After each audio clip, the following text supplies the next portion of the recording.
नमस्ते साथियों, एक बार फिर से स्वागत है आपका एक नई वीडियो में। साथियों, आज के इस वीडियो में हम बात करेंगे कि हम किस प्रकार हमारी गाय भैंस की देखभाल करके और ठंड के इस मौसम में भी दूध को बढ़ा सकते हैं, दूध का उत्पादन है वो ज़्यादा इंक्रीज करवा सकते हैं। तो इसके लिए आपको वीडियो को एंड तक देखना पड़ेगा और साथ ही साथ जो कुछ मैं आपको बता रहा हूँ वो आपको फॉलो करना पड़ेगा, ताकि आपके जो पशु है ना वो ज़्यादा दूध इंक्रीज करे ठंड के इस मौसम में भी।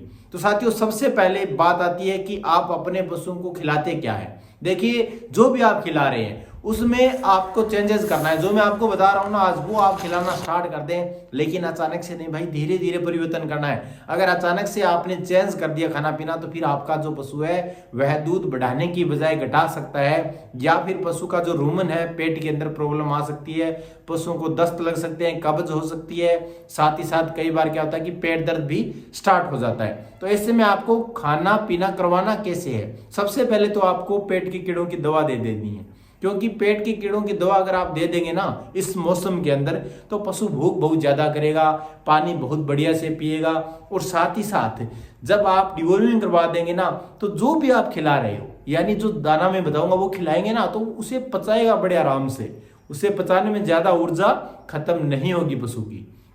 क्योंकि साथियों, होता क्या है कि अगर आप अच्छा खाना अपने पशु को खिला रहे हैं लेकिन अगर पेट में कीड़े हैं तो भाई सारा खाना पीना है वो कीड़े चट कर जाते हैं और आपका जो पशु है वह कमजोर होने लगता है, उसके बाल झड़ना स्टार्ट हो जाता है, पशु की आंखों में पानी आना स्टार्ट हो जाता है, पशुओं को ठंड लगने की संभावना बढ़ जाती है, साथ ही साथ भाई दूध का उत्पादन भी गिर जाता है। तो ऐसे में सबसे पहले हमें क्या करना है, जो भी हमारे पशुओं की खुरली है जिसमें हम हमारे पशुओं को खाना पीना करवाते हैं वो खुरली साफ होना बहुत जरूरी है। नंबर 1 ये काम करें आप, खुरली की साफ सफाई जरूर करें ठंड के मौसम में भी। ये नहीं है कि भाई ठंड है तो कहीं अंदर दुबक कर बैठ जाए। भाई पशु पालन करना है, पशुओं का दूध बढ़ाना है तो आपको पशुओं के अंदर रहना होगा, पशुशाला की भी साफ सफाई करनी होगी। तो खुरली साफ सुथरी होनी चाहिए और उसमें जो आप डाल रहे हैं तूड़ी या फिर हरा चारा मिक्स करके वो भी साफ होना चाहिए। ये नहीं कि तूड़ी है वो सड़ी गली तूड़ी है, काली तूड़ी है, फफूंद लगी तूड़ी है या मिट्टी से युक्त तूड़ी है, ऐसा नहीं होना चाहिए। ऐसा अगर पशु खाएगा तो भाई कितने दिन खाएगा, कुछ दिन खाएगा, उसके बाद पशु बीमार हो जाएगा, पशु खाना पीना बंद कर देगा, दूध का उत्पादन गिर जाएगा और आपका जो पशुपालन है भाई वो घाटे का सौदा बन जाएगा। तो आपको ये नहीं करना है। साफ सुथरी तूड़ी, चाहे आप पराली डाल रहे हैं, चाहे आप गेहूं की तूड़ी डाल रहे हैं, चाहे आप जौ की तूड़ी डाल रहे हैं, जो भी है, लेकिन उसमें मिट्टी नहीं होनी चाहिए, कंकड़ पत्थर नहीं होने चाहिए और काली नहीं होनी चाहिए, फफूंद लगी नहीं होनी चाहिए। बस ये ध्यान रखना है। हरा चारा है वो आप तरोताजा खिलाएं। ये नहीं है कि भाई आज आपने हरे चारे के अंदर जहर डाला है और आज शाम को ही आप खिला रहे हो अपने पशुओं को, ऐसा नहीं करना है। वो भी आप ध्यान रखना है ताकि किसी भी प्रकार की जो पशु के पेट के अंदर प्रॉब्लम न आए। हरा चारा और तूड़ी मिक्स करके खिलाएं। हालांकि सर्दी का मौसम है तो ऐसे मौसम में आप जो तूड़ी की मात्रा है वो थोड़ी ज्यादा रखें, हरा चारा थोड़ा कम दें, ताकि जो पशु गोबर है वो सही से करे, लेयर के रूप में, दस्त न लगे पशुओं के। बस ये ध्यान आपको रखना है सूखी तूड़ी और हरे चारे में। अब साथियों, बात आती है संतुलित पशु आहार की। तो भाई सर्दी का मौसम है तो सर्दी के मौसम में अपने पशुओं को ठंड से बचाने के लिए एक तो आप डायरेक्ट हवा में न रखें पशुओं को। अगर आप खाना पीना अच्छा करा रहे हैं लेकिन पशुओं को डायरेक्ट ठंडी हवाओं के झोंकों में रख रहे हैं पशुओं को, तो भाई पशु दूध नहीं देगा, पशु दूध सुखा देगा और आपका जो डेयरी फार्म है वो भाई फिर आपको लाभ नहीं होने वाला है। तो ये आपको ध्यान रखना है। तो ऐसे में देखिए, संतुलित पशु आहार में आपको बता रहा हूं ना, वो आप भाई लिख लें, नोट कर लें, क्योंकि ये आहार आप अपने पशुओं को खिला देंगे ना तो 100% आपका पशु है वो दूध बढ़ा देगा। तो नंबर 1 आपको जो अनाज लेना है ना साथियों, अनाज में आपको बाजरा जरूर लेना है साथियों।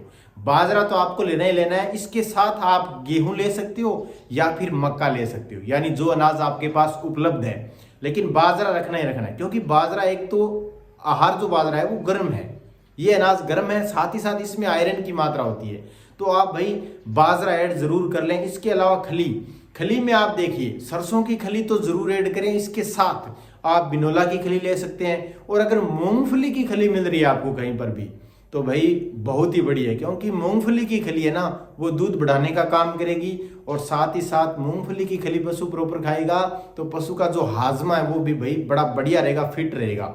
नंबर 3 आता है साथियों चोकर। इसमें आप गेहूं का भी दे सकते हो, लेकिन मैं आपको सजेस्ट करूंगा कि आप इसमें जो चने के छिलके है ना वो लेकर के आए। अब इन तीनों चीजों की, खली की, चोकर की और साथ ही साथ अनाज की मात्रा है वो इसमें आप बराबर रख सकते हैं। यानी मान लीजिए आप 1 किलोग्राम दाना दे रहे हो तो भाई 300 ग्राम ये तीनों चीजें आप रख लें। अब हर एक पशु को, अगर आपका पशु कम खा रहा है, कम पानी पी रहा है, तो उस पशु को भाई आप 20 ग्राम सिर्फ मीठा सोडा 10 दिनों तक लगातार जरूर दें।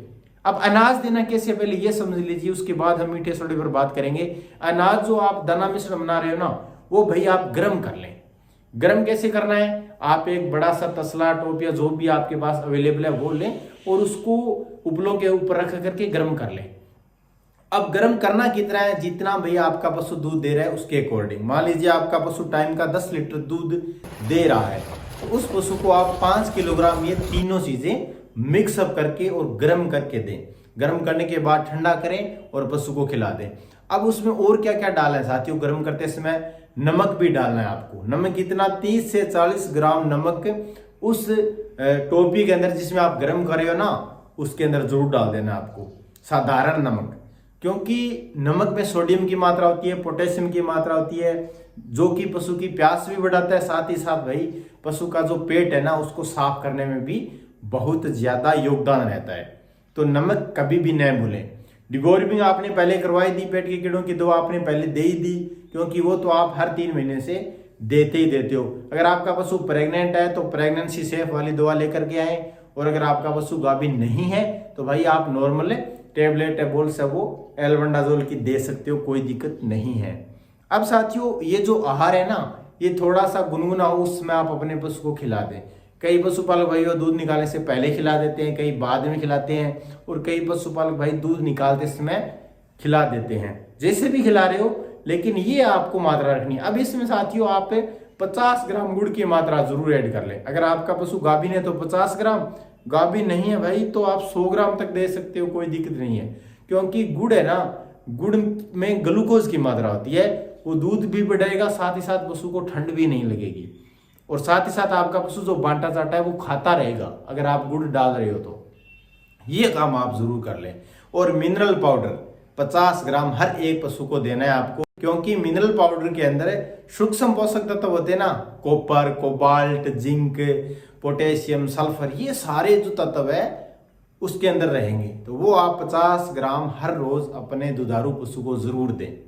ये सारा काम करके आप अपने पशु को ठंड के मौसम में भी अच्छा खासा दूध इंक्रीज करवा सकते हो, कोई दिक्कत नहीं है। आपका पशु हेल्दी रहेगा, स्वस्थ रहेगा और दूध कम नहीं होगा, चाहे कितनी भी ठंड पड़े, सर्दी पड़े। आई होप वीडियो पसंद है, लाइक करें, चैनल पर नए हो सब्सक्राइब करें। मिलते हैं नेक्स्ट वीडियो में।